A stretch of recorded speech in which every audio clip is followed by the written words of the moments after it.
China's Wuhan city, ground zero of the new coronavirus outbreak, reported 5 new cases on Friday, the second day in a row the tally has been less than 10, while no locally transmitted infections were reported in the rest of the country. Wuhan, capital of central Hubei province, registered the 5 new cases on Thursday, the National Health Commission said, down from 8 cases the previous day. The commission routinely reports new cases the day after the data is collected.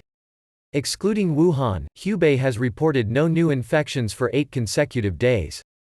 The commission said on Thursday China's coronavirus epidemic had passed its peak, even as alarm over the virus intensified elsewhere, with global markets suffering record falls and governments unveiling measures to try to slow the spread of a disease that has infected more than 127,000 people worldwide.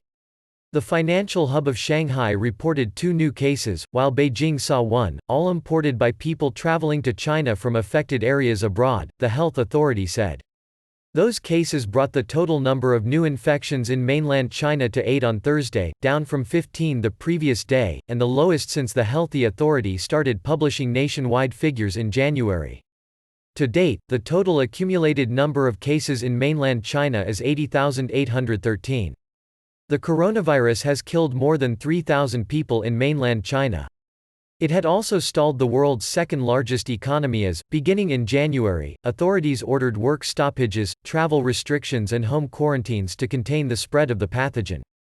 As the tough counter-epidemic measures start to pay off, local governments have been ordered to revive their economies, especially those in areas that have not had to deal with extensive virus outbreaks. Outside Hubei, about 60% of small and medium-sized firms and 95% of large ones have gone back to work, Vice Industry Minister Xin Guban said on Friday. As China gets domestic economic activity back to normal, it will also coordinate with other countries to push forward on resuming business as the pandemic stokes concern about China's prospects, Xin said. The death toll in mainland China reached 3,176 as of the end of Thursday, up by 7 from the previous day. In Hubei, there were 6 new deaths, with Wuhan accounting for all of them.